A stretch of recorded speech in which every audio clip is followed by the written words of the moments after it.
सावताल हारिखौ साहा जनगोष्ठीजों एखे होननानै गिबि मन्थ्रिनि बिमुं होनायखौ गनायनानै लानो हायाखै सावताल हारिया। गसाइगाव 6/6/2022 हादोरसायाव थांनानै थानाय सावताल हारिखौ साहा जनगोष्ठीजों एखे होननानै गिबि मन्थ्रि डक्टर हिमन्त बिश्व शर्माया बिमुं होनायखौ गनायनानै लानो हायैनि जाहोनाव सावताल फरायसा आफाद आरो गुबुन गुबुन सावताल हारिनि आफादफोरा खुद्रिखांदों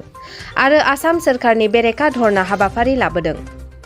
दिनैबो गसाइगाव महकुमानि गसाइगाव नोगोरनि बास स्टेन्डनिफ्राय गसाइगाव सारियालिजों गिदिंनानै गसाइगाव महकुमा खुंगिरि मावख'सालिसिम हज्रिख्राव सोरखारनि बेरेखा ग्रोम ग्रोम धरना लायो। आसाम सोरखार हाय सावताल हारिखौ साहा जनगोष्ठीजों गोरोबहोनो नाजानाङा, जोंनि मोन्थाइखौ जोंनो हो बायदि बायदि स्लगानजों सोरखारनि बेरेखा धरना होयो आरो महकुमा खुंगिरिनि दारै गिबि मन्थ्रिनिसिम गांसे गोसोखां बिलाइ गथायहरो। फैबाय थानाय समाव सावताल हारिखौ साहा जनगोष्ठीजों एखे बिमुं होनो नाजायोब्ला आरो दुलाराय सावताल हारि आफादनि दाबिखौ गनायाब्ला सुबुंखान्थि बादियै सोमावसारगोन होननानै फोरमायो दुलाराय सावताल फरायसा आफादनि नेहाथारि रिमान सरेन बिथाङा।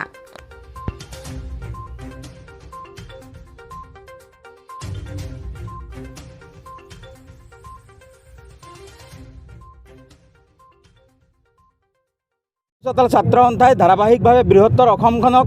আমি গণ আন্দোলন সৃষ্টি কৰিছোঁ আৰু সেই গণ আন্দোলনৰ ভিত্তি কৰি আজি সদৌ সাঁওতাল ছাত্ৰ সন্থাই গোসাইগাঁও জিলা সমিতিৰ উদ্যোগত আজি গোসাইগাঁও মহকুমাধিপতিৰ ওচৰত আমি এখন স্মাৰকপত্ৰ প্ৰদান কৰিম। আপোনালোকে জানে যোৱা 15 মাৰ্চ তাৰিখে অসমৰ বিধানসভাই এক সিদ্ধান্ত গ্ৰহণ কৰিছে আৰু এই সিদ্ধান্ত মৰ্মে অসমত থকা ভূমিপুত্ৰ খিলঞ্জীয়া চাওতালসকলক চাহ জনজাতি জাতীয় সন্মিলনীৰ দ্বাৰা জাতিগত যি প্ৰমাণপত্ৰ দিয়াৰ কাৰণে অংগীকাৰ লৈছে তাৰ প্ৰতিবাদত সদৌ সাঁওতাল ছাত্ৰ সন্থাই আমি এই প্ৰতিবাদ কাৰ্যসূচীত ৰূপায়ণ কৰিছোঁ। সদৌ সাঁওতাল ছাত্ৰ সন্থাই এই চাওতাল জনগোষ্ঠীক বাৰম্বাৰে অসম চৰকাৰে বাৰম্বাৰে চাওতাল জনগোষ্ঠীক চাহ জনগোষ্ঠী হিচাপে নামাকৰণ কৰাটো আমি গৰিহণা দিছোঁ আৰু অসম চৰকাৰক আহ্বান জনাব বিচাৰিছোঁ যে অসমত থকা খিলঞ্জীয়া চাওতালসকলৰ যি জনগোষ্ঠীৰ কলা কৃষ্টি সংস্কৃতি সাহিত্য আছে সেই জনগোষ্ঠীক অসম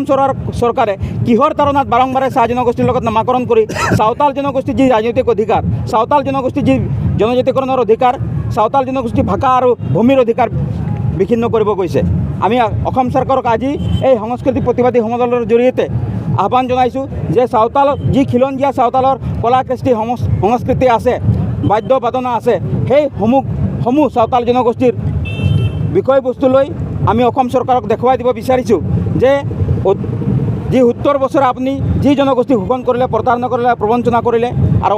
অধিকাৰৰ পৰা বঞ্চিত কৰিলে, সেই জনগোষ্ঠী আজি ওলাই আহি নিজৰ কলা কৃষ্টি আপোনাক দেখুৱাব বিচাৰিছে আৰু এই কলা কৃষ্টি দেখুৱাই চাওতালসকলে যে চাওতাল হিচাপে জীয়াই থাকিবলৈ যি অধিকাৰ, সেই অধিকাৰ প্ৰদান কৰিব লাগে বুলি সদৌ সাঁওতাল ছাত্ৰ সন্থাই অসম চৰকাৰৰ ওচৰত দাবী জনাইছোঁ।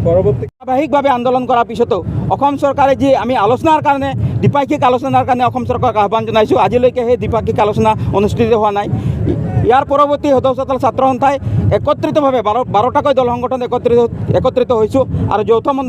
মঞ্চ গঠন কৰিছোঁ আৰু এই যৌথ মঞ্চই ইতিমধ্যে সিদ্ধান্ত গ্ৰহণ কৰিছে যদিহে চাওতাল জনগোষ্ঠীক অসম চৰকাৰে চাহ জনগোষ্ঠীৰ লগতে অন্তৰ্ভুক্ত কৰে আৰু অনাগত দিনত চাওতাল জনগোষ্ঠীৰ যি কলা কৃষ্টি, চাওতাল জনগোষ্ঠীৰ যি আত্মপৰিচয়, সেই আত্মপৰিচয়ক নিষেধ কৰা যি ষড়যন্ত্ৰ কৰে, তেতিয়াহ'লে সদৌ সাঁওতাল ছাত্ৰ সন্থাই ইয়াতকৈ জংগী আন্দোলন কৰিব আৰু ইয়াৰ বাবে অসম চৰকাৰ জগৰীয়া হ'ব।